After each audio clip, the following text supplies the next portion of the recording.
नमस्कार. आज आपण एका खूप महत्त्वाच्या विषयावर बोलणार आहोत. महाराष्ट्रातली शिक्षक पात्रता परीक्षा म्हणजे आपली टेट. हो, टेट. आणि सध्या ती जास्त चर्चेत आहे, कारण सर्वोच्च न्यायालयाचा एक निकाल आलाय नुकताच. त्याने तर या परीक्षेचं महत्त्व एकदम वाढवलंय. अगदी. आपल्याकडे दोन मुख्य संदर्भ आहेत आज. एक म्हणजे सर्वोच्च न्यायालयाच्या निकालाची माहिती आणि दुसरं म्हणजे महाटेट 2025च्या परीक्षेचं जे मार्गदर्शक आहे ते. तर या दोन्हीच्या आधारे आपण आज जरा खोलात जाऊन बघणार आहोत. बरोबर. म्हणजे आपलं ध्येय काय? तर ही टेट परीक्षा नक्की का बंधनकारक आहे, कुणासाठी आहे, कोर्टाचा विचार काय आहे यामागे, आणि मुख्य म्हणजे परीक्षेचं स्वरूप कसं आहे, म्हणजे पेपर कसा असतो, विषय काय, गुण कसे देतात वगैरे. चला तर मग सुरू करूया. हो, नक्कीच. ही माहिती आहे ना, जे सध्या शिक्षक आहेत किंवा ज्यांना शिक्षक व्हायचंय त्यांच्यासाठी खूप म्हणजे खूप उपयुक्त ठरू शकते. कारण न्यायालयाच्या निर्णयामुळे ही आता फक्त एक परीक्षा नाही राहिली आहे. अच्छा. हो, ती आता पात्रतेची एक अनिवार्य पायरी झाली असं म्हणायला हरकत नाही. बरोबर आहे. चला तर मग सुरुवातच करूया त्या सुप्रीम कोर्टाच्या निर्णयापासून. काय आहे नक्की हा निर्णय? असं ऐकलंय की 2011 नंतर जे शिक्षक सेवेत आले त्या सगळ्यांना आता टेट पास होणं कंपल्सरी आहे. हो, बरोबर आहे. आणि त्यासाठी 2 वर्षांची मुदत पण दिली आहे म्हणे. हे खरंय? हो, अगदी. 2 वर्षांची मुदत दिली आहे. हे अनेकांसाठी थोडं अनपेक्षित असेल नाही का? हो, असू शकतं की म्हणजे जे शिक्षक अनेक वर्ष काम करतायत आणि आता अचानक परीक्षा द्यायची म्हटल्यावर त्यांना थोडं वेगळं वाटू शकतं. पण यामागे एक मोठी पार्श्वभूमी आहे बरं का. आपलं राष्ट्रीय शिक्षण धोरण आहे, शिक्षण हक्क कायदा आहे, आरटीई ऍक्ट. हो, आरटीए ऍक्ट. या दोन्हीमध्ये शिक्षकांची गुणवत्ता आणि त्यांची किमान पात्रता यावर खूप जोर दिलाय. टेट किंवा सीटीईटी ही परीक्षा म्हणजे त्याच दिशेने टाकलेलं एक पाऊल होतं. अच्छा. त्यामुळे न्यायालयाचा हा निर्णय म्हणजे त्या कायदेशीर नियमांची आता जरा जास्त कठोरपणे अंमलबजावणी करायची आहे असं समजा. त्यावर शिक्कामोर्तब झालंय. म्हणजे हे असं अचानक आलेलं नाहीये, तर एका मोठ्या योजनेचा भाग आहे म्हणायचं. अगदी. पण मग 2 वर्षांची मुदत दिली आहे, ती पुरेशी आहे का? म्हणजे विचार करा, जे शिक्षक कदाचित अनेक वर्षांपासून परीक्षेच्या त्या वातावरणापासून दूर आहेत. हा महत्वाचा मुद्दा आहे. 2 वर्ष ऐकायला तर बराच काळ वाटतो. हो. पण रोजचं शिकवणं, शाळेतल्या जबाबदाऱ्या सांभाळून परीक्षेची तयारी करणं, हे एक आव्हान नक्कीच आहे. फक्त अभ्यासक्रम पूर्ण करायचं नाहीये ना. नाही. परीक्षेचं जे बदललेलं स्वरूप आहे त्याला जुळवून घेणं पण तितकंच महत्वाचं आहे. त्यामुळे काय आहे की ह्या निर्णयांनी टेट किंवा सीटीईटीचं महत्त्व खूप वाढलंय. म्हणजे आता ती फक्त नोकरी मिळवण्यासाठी नाही, आता ती नोकरी टिकवण्यासाठीची पण अट झालीय. त्यामुळे माझी शिफारस राहील की उशीर न करता लवकरात लवकर ही पात्रता मिळवणं हेच शिक्षकांच्या हिताचं आहे. ठीक आहे. म्हणजे आता याला पर्याय नाही. न्यायालयामुळे हे स्पष्ट झालंय. ओके. मग आता वळूया प्रत्यक्ष परीक्षेकडे. जी महाटेट 2025 आहे, तिच्या मार्गदर्शिकेनुसार स्वरूप कसं आहे? मला वाटतं यात 2 पेपर असतात, बरोबर? हो, बरोबर. 2 वेगवेगळे पेपर असतात. पेपर आय आणि पेपर 2. पेपर आय असतो प्राथमिक स्तरासाठी, म्हणजे जे उमेदवार 1ली ते 5वी साठी शिकवू इच्छितात त्यांच्यासाठी. 1ली ते 5वी. ओके. आणि पेपर 2 असतो उच्च प्राथमिक स्तरासाठी, म्हणजे 6वी ते 8वी पर्यंत शिकवण्यासाठी. 6वी ते 8वी. आणि जर कुणाला दोन्हीकडे शिकवायचं असेल, म्हणजे समजा 1ली पासून थेट 8वी पर्यंत, मग काय? तर अशा उमेदवारांना दोन्ही पेपर पास व्हावं लागतं. म्हणजे पेपर आय पण द्यायचा आणि पेपर 2 पण द्यायचा. अच्छा. यातून काय होतं की दोन्ही स्तरांवर शिकवण्याची त्यांची तयारी आणि क्षमता तपासली जाते. कारण प्राथमिक आणि उच्च प्राथमिक स्तरावरच्या गरजा, आव्हानं थोडी वेगळी असतात ना. हो, बरोबर आहे. हे महत्वाचं आहे. आता परीक्षेची पद्धत कशी असते? ऑनलाईन आहे की अजूनही आपण पेन पेपरनीच देतो? नाही, मार्गदर्शिकेनुसार तरी महाटेट परीक्षा ऑफलाईनच होते. म्हणजे पेन आणि पेपर वापरून OMR शीटवर उत्तरं नोंदवायची. OMR sheet. हो. आणि सगळे प्रश्न बहुपर्यायी असतात. म्हणजे मल्टिपल चॉईस क्वेश्चन्स, MCQs. तुम्हाला प्रश्न आणि त्याचे पर्याय दिलेले असतात. योग्य पर्याय निवडायचा. ऑफलाईन पद्धत. आजकाल बघतो आपण बऱ्याच परीक्षा ऑनलाईन झाल्यात. मग टेट ऑफलाईन का ठेवली असेल? काही खास कारण? चांगला प्रश्न आहे. ऑफलाईनचे काही फायदे नक्कीच आहेत. विशेषतः आपल्या ग्रामीण भागात, जिथे कदाचित इंटरनेट कनेक्टिव्हिटीची किंवा कम्प्युटर वापरण्याची सवय नसेल, बरोबर. तिथे सगळ्यांना समान संधी मिळते. शिवाय काही जणांना अजूनही स्क्रीनवर वाचण्यापेक्षा कागदावर प्रश्न वाचून सोडवणं जास्त सोयीचं वाटतं. हो, असू शकतं. अर्थात ऑनलाईनचे पण फायदे आहेतच की. निकाल लवकर लागतो, व्यवस्थापन सोपं होतं. पण सध्या तरी महाराष्ट्रात टेटसाठी ऑफलाईन पद्धतच आहे. ठीक आहे. आणि परीक्षेला वेळ किती असतो? प्रश्न किती असतात? प्रत्येक पेपरसाठी 2.5 तास मिळतात, म्हणजे 150 मिनिटं. 2.5 तास. हो, आणि दोन्ही पेपर्समध्ये प्रश्न पण 150च असतात. म्हणजे पेपर आय मध्ये 150 प्रश्न, पेपर 2 मध्ये 150 प्रश्न. 150 प्रश्न 150 मिनिटात, म्हणजे साधारण एका प्रश्नाला 1 मिनिट. वेळ अगदी बरोबर वापरावा लागणार. हो, वेळेचं नियोजन महत्वाचं आहे. पण इथे एक चांगली गोष्ट ऐकली होती मी, निगेटिव्ह मार्किंगबद्दल. ते खरं आहे का? म्हणजे चुकीच्या उत्तराला मार्क कापले जात नाहीत?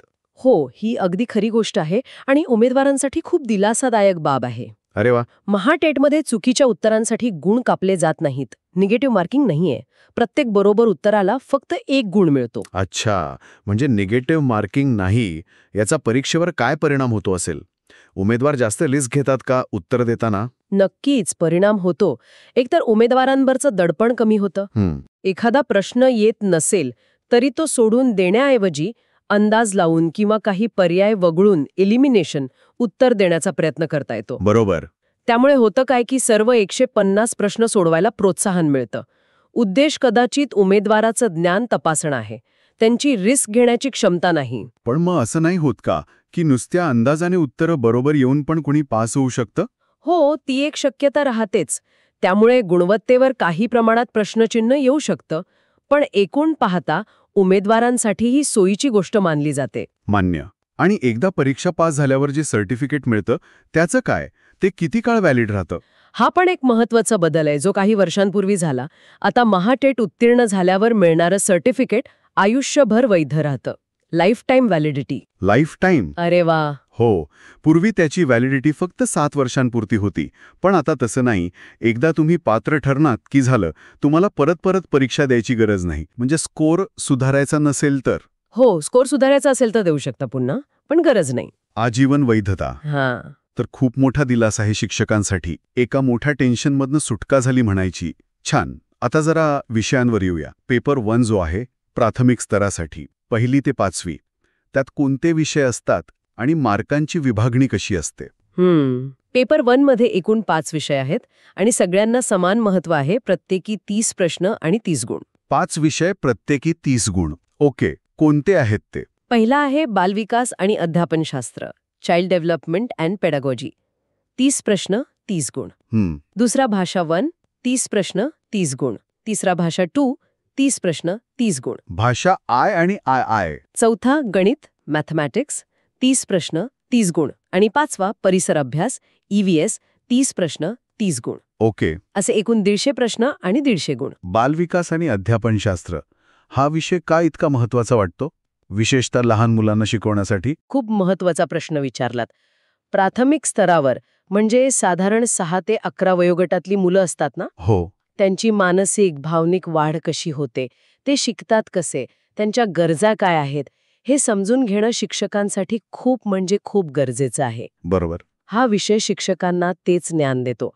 यात फक्त सायकोलॉजी नाहीये, पर वर्गात मुलांना कसं शिकवायचं, म्हणजे अध्यापन पद्धती, सगळ्यांना सोबत घेऊन कसं शिकवायचं, इन्क्लुझिव्ह एज्युकेशन, या सगळ्या गोष्टी येतात. पाया पक्का करण्यासाठी हा विषय अत्यंत आवश्यक आहे. आणि भाषा आय आणि भाषा 2 मध्ये साधारण कोणत्या भाषा असतात? निवड असते का इथे? हो, निवड असते. भाषा आय सहसा उमेदवाराची मातृभाषा असते किंवा ज्या माध्यमातून शिक्षण झालंय ती असते, उदाहरणार्थ मराठी. भाषा 2 मध्ये सहसा इंग्रजी किंवा दुसरी एखादी ठरलेली भाषा निवडायचा पर्याय असतो. आणि महत्वाचं म्हणजे दोन्ही भाषांमध्ये फक्त व्याकरण किंवा शब्द नाही विचारत. अच्छा. तर भाषा समजण्याची क्षमता म्हणजे आकलन, कॉम्प्रिहेन्शन आणि त्या भाषेचं अध्यापनशास्त्र यावरही प्रश्न असतात. कारण लहान मुलांची भाषा कौशल्य विकसित करणं हे शिक्षकाचं महत्वाचं काम आहे. बरोबर. गणित आणि परिसर अभ्यास तर महत्वाचे आहेतच. परिसर अभ्यास म्हणजे काय नक्की? विज्ञान आणि सामाजिक शास्त्र एकत्र? हो, प्राथमिक स्तरावर तसंच असतं. परिसर अभ्यास हा विषय एकात्मिक पद्धतीने शिकवला जातो. म्हणजे यात विज्ञान, सामाजिक शास्त्र, इतिहास, भूगोल, नागरिकशास्त्र आणि पर्यावरणाच्या संकल्पना एकत्र असतात. अच्छा. उद्देश हा की मुलांना त्यांच्या आजूबाजूच्या जगाची ओळख व्हावी, नैसर्गिक आणि सामाजिक दोन्ही. त्यांच्यात कुतूहल निर्माण व्हावं, गोष्टी वेगवेगळ्या विषयात न बघता त्या कशा एकमेकांशी जोडलेल्या आहेत हे त्यांना कळावं. हे खरंच खूप विचारपूर्वक केलेलं स्वरूप दिसतंय पेपर 1चं. आता पेपर 2 बद्दल बोलूया. उच्च प्राथमिक स्तर म्हणजे 6वी ते 8वी. यात काय वेगळं आहे? पेपर 2 मध्ये पण एकूण 150 प्रश्न आणि 150 गुणच आहेत. वेळ पण तेवढाच 2.5 तास. ओके. यातले पहिले 3 विषय तर पेपर 1 सारखेच आहेत हं. आणि त्यांना महत्वही तितकंच दिलंय. म्हणजे बाल विकास, भाषा आय आणि भाषा 2. अगदी. बाल विकास आणि अध्यापनशास्त्र 30 प्रश्न 30 गुण, भाषा आय 30 प्रश्न 30 गुण आणि भाषा 2 30 प्रश्न 30 गुण.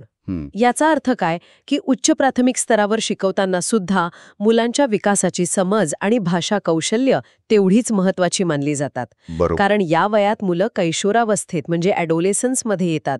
त्यांच्या शिकण्याच्या पद्धतीत बदल होतात. बरोबर. मग फरक कुठे आहे? 4था विषय कोणता असतो? फरक आहे 4थ्या विषयात. पेपर 2 मध्ये 4था विषय 60 गुणांचा असतो आणि इथे उमेदवारांना निवड करायची संधी मिळते. निवड कशी? 2 मुख्य पर्याय आहेत. एकतर तुम्ही गणित आणि विज्ञान मॅथमॅटिक्स अँड सायन्स निवडू शकता, जे 60 प्रश्न आणि 60 गुणांसाठी असेल. गणित आणि विज्ञान. हो. किंवा दुसरा पर्याय आहे सामाजिक शास्त्र, सोशल स्टडीज. हे सुद्धा 60 प्रश्न 60 गुणांसाठी. अच्छा. म्हणजे इथे स्पेशलायझेशन आलं. मग कुणी कोणता पर्याय निवडायचा? कशावर ठरतं हे?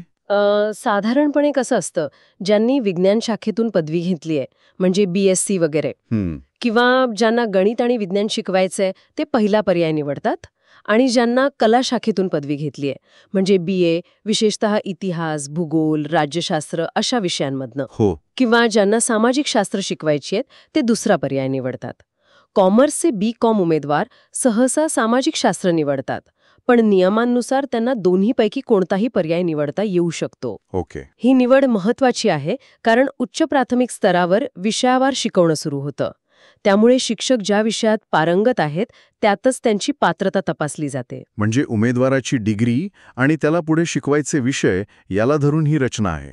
हे लॉजिकल वाटतंय. तर आपण बऱ्याच गोष्टी पाहिल्या आतापर्यंत.